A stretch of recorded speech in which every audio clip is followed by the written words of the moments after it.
नियती जेव्हा तुमच्या हातून काहीतरी हिरावून घेते तेव्हा त्याहीपेक्षा मौल्यवान देण्याकरिता तुमचा हात रिकामा करत असते. नमस्कार, मी सुनीता. सगळ्या माझ्या गोडताईंचं, मैत्रिणींचं आपल्या पुन्हा एका नवीन व्हिडिओमध्ये अगदी मनापासून स्वागत करते. सर्वांना श्री स्वामी समर्थ.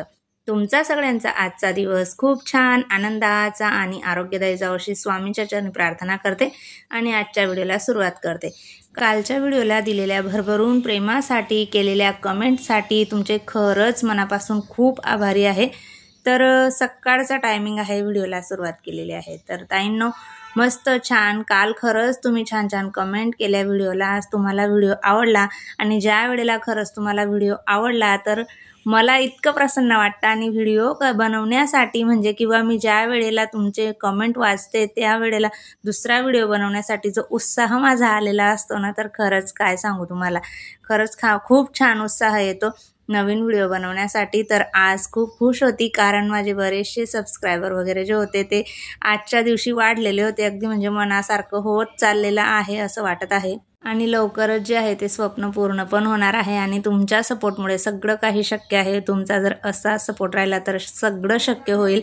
एखादी गोष्ट जर आपण मनापासून करायची म्हटली आणि ती जर पूर्ण झाली, आणि खरं सांगते कुठलीही गोष्ट करताना नेहमी आपले विचार जर आपण पॉझिटिव्ह ठेवले ना, तर कुठलीही गोष्ट आपली पूर्ण झाल्याशिवाय राहत नाही किंवा ती गोष्ट आपण कंप्लीट करण्यासाठी आपल्याला जास्त वेळही लागत नाही.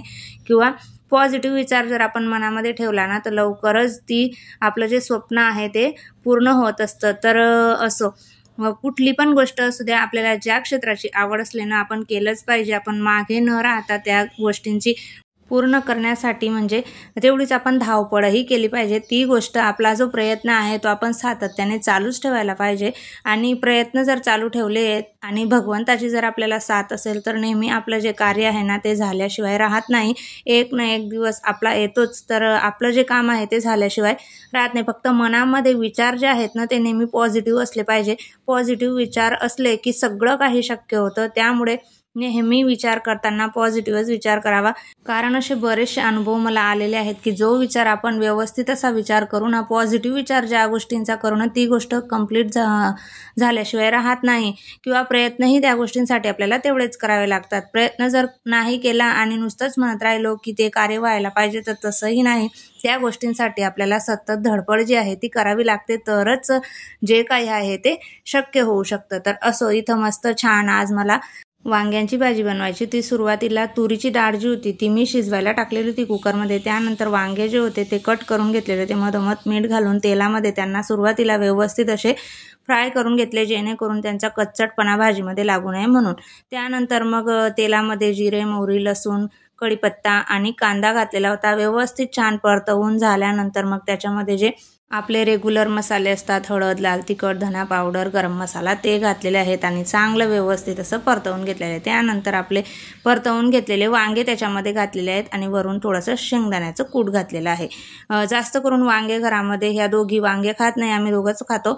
तर ग्रेव्ही जर केली तर मग तेवढा तो मसाला असला तेच खातात. नाही तर मग जे आपण वरणबट्टीसोबत सुकी वांग्याची भाजी बनवतो ना, बारीक कट केलेली, ती मात्र भाजी खातात.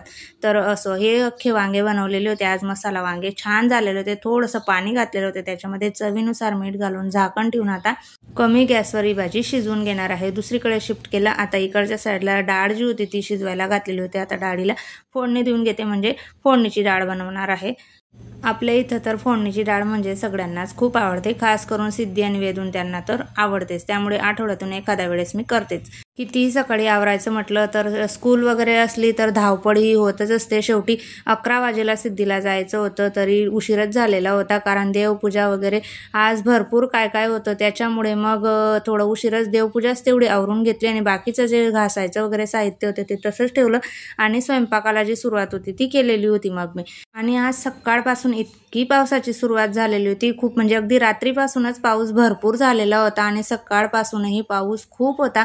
तर असो, मस्त छान फोडणीची डाळ जी होती ती केलेली होती. तेलामध्ये जिरे, मोहरी, लसूण, कढीपत्ता घालून कांदा वगैरे व्यवस्थित फ्राय करून घेतलेला. त्यानंतर आपले रेग्युलर जे मसाले असतात ते घातलेलं होतं आणि तुरीची डाळ घातलेली आहे. थोडंसं पाणी घातलं, चवीनुसार मीठ घातलं आणि फोडणीची डाळ जी आहे आमच्याकडे खानदेशामध्ये अशीच केली जाते.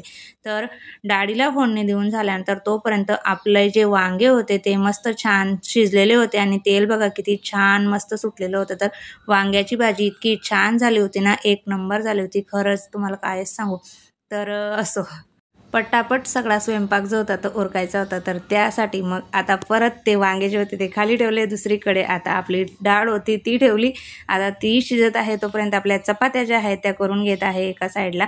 एका मागोमाग स्वयंपाक जर करत राहिलं ना तर पटकन होऊन जातो, पण टाईमपास करून जर आपण वेळ घालवला आपला तर मग स्वयंपाकालाही उशीर होतो आणि कामांना तर काही विचारूच नका, इतका उशीर होऊन जातो. तर कुठे आपले 12 आणि 1 वाजून जातो तर आपल्यालाच कळत नाही. आणि खास करून सकाळच्या टायमिंगला फोन हा टाळलाच पाहिजे. फोन आला म्हणजे आपली कामं जी आहेत ती बिघडतात आणि फोनाच्या गडबडीमध्ये आपल्या भाज्या वगैरे पण कधीतरी होऊ शकतं, म्हणजे मिस्टेक होतेच. तर जेवणामध्येही मिस्टेक होऊन जाते. त्यामुळे सकाळच्या टायमिंगला खास करून फोन जेवढा टाळता येईल तेवढा टाळलाच पाहिजे. पण इमर्जन्सी असल्यावर आपल्याला घ्यावाच लागतो, कारण कधी काही इमर्जन्सी पण येऊ शकते. तर त्यामुळे तर असो मस्त छान तावा जो आहे तो तापल्यानंतरच मी चपात्या ज्या आहेत त्या टाकत असते. मला फुल गॅसवरच चपात्या करायला आवडतात आणि तव्याला मी जास्त घासत नाही, कारण जास्त तवा जर घासण्याच्या चक्करमध्ये पडलो तर मग चपात्या ज्या आहेत त्याला चिकटतात. त्यामुळे मी तवा नेहमी वरचेवरच साफ करत असते, जास्त त्याला घासत नाही. कारण घासत बसलो तर मग चपात्या चिकटतात तव्याला आणि व्यवस्थित छान अशा चपात्या आपल्या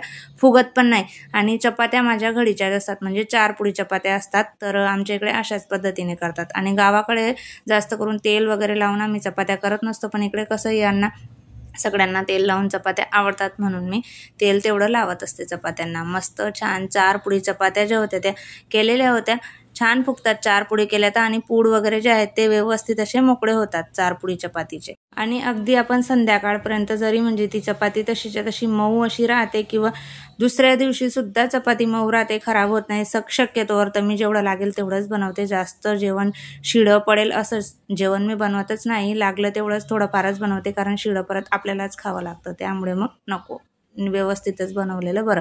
तर देवपूजा तुम्हाला सांगितली सकाळीच झालेली होती, पण मग मंगल कलश जो होता तो स्थापन करायचा होता. तर मंगल कलशाची पूजा जी होती ती करून घ्यायची. त्यामुळे मग ते घासणं आणि परत यांची घाई स्कूलमध्ये जाण्यासाठी वगैरे सिद्धीची, म्हणून मग ते तसंच ठेवलेलं होतं मी घासून वगैरे. फक्त देवपूजा वगैरे करून दिवा वगैरे जो होता तो लावून घेतलेला होता. कलश म्हटलं ती गेल्यानंतर आपण निवांत जी आहे ती पूजा करू शकतो. स्वयंपाक वगैरे केल्यानंतर तिला जेवण वगैरे दिलं. जेवण झाल्यानंतर तिला स्कूलमध्ये सोडायला गेली. तिकडनं आल्यावर मग मी कलश जो होता तो पूजून घेतलेला होता.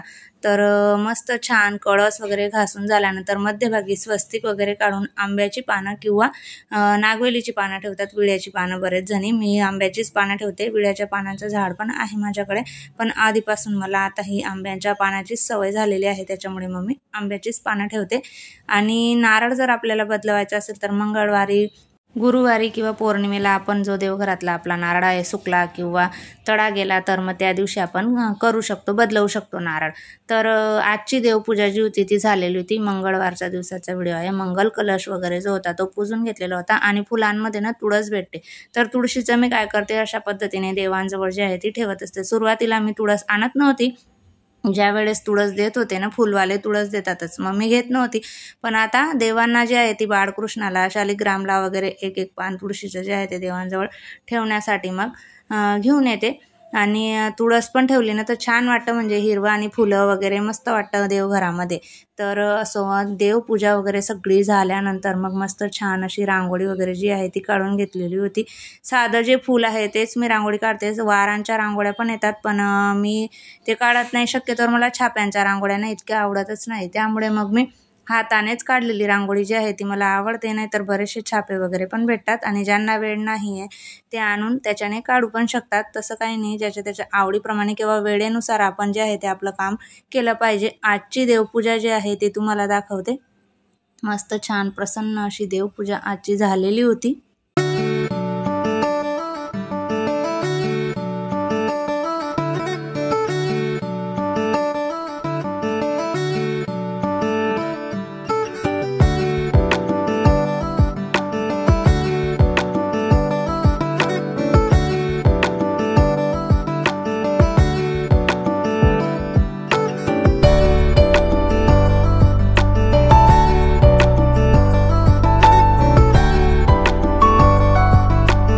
तर हळदीचं जे लेपन आहे ते सकाळीच करून घेतलेलं होतं। मंगळवारी आणि गुरुवारी हळदीचं लेपन मी करत असते किंवा पौर्णिमेला आणि अमावस्येच्या दिवशी। तर सकाळीच मी हळदीचं लेपन का करून घेते, कारण मग ते सुकण्यासाठी खूप वेळ जातो आणि लेपन सुकेपर्यंत उंबरठ्याची पूजा वगैरे पण करता येत नाही किंवा बाहेरची जी रांगोळी आहे तिथे पण मी थोडंसं लेपन जे आहे ते करत असते आणि ओल्या ह्याच्यावरती रांगोळी व्यवस्थित उतरत नाही, त्यामुळे पूर्ण जी लेपन आहे केलेलं ते सुकू द्यावं लागतं आणि त्यानंतरच मग रांगोळी जी आहे ती काढावी लागते, नाही तर रांगोळी त्याच्यामध्ये मिक्स होते आणि ओली होऊन जाते।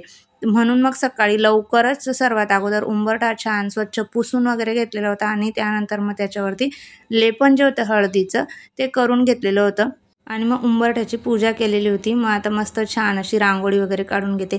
या सर्व गोष्टी करण्यासाठी वेळ थोडा जातो आपला, पण इतकं छान प्रसन्न वातावरण वाटतं, खूप मस्त वाटतं, त्यामुळे या गोष्टींना वेळ गेला तरी चालेल, पण ही गोष्ट आपण म्हणजे लेपन हे केलंच पाहिजे असं तरी मला वाटतं, कारण वेळ लागतो पण ते केल्यानंतर जे आपल्याला पॉझिटिव्ह एनर्जी किंवा असं प्रसन्न असं वातावरण जे आपल्याला घरामध्ये वाटतं ना, त्यामुळे ह्या ज्या गोष्टी आहेत त्या आपण केल्याच पाहिजे।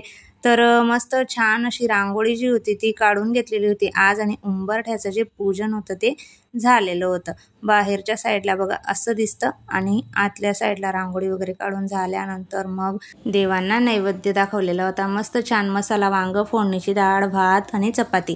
तर असो आजचा व्हिडिओ कसा वाटला कमेंट करून नक्की सांगा। सोबतच थोडा जरी आवडला असेल तर प्लीज व्हिडिओला लाईक करा, शेअर करा आणि पहिल्यांदा व्हिडिओ बघत असाल तर प्लीज आपल्या चॅनलला सबस्क्राईब करा।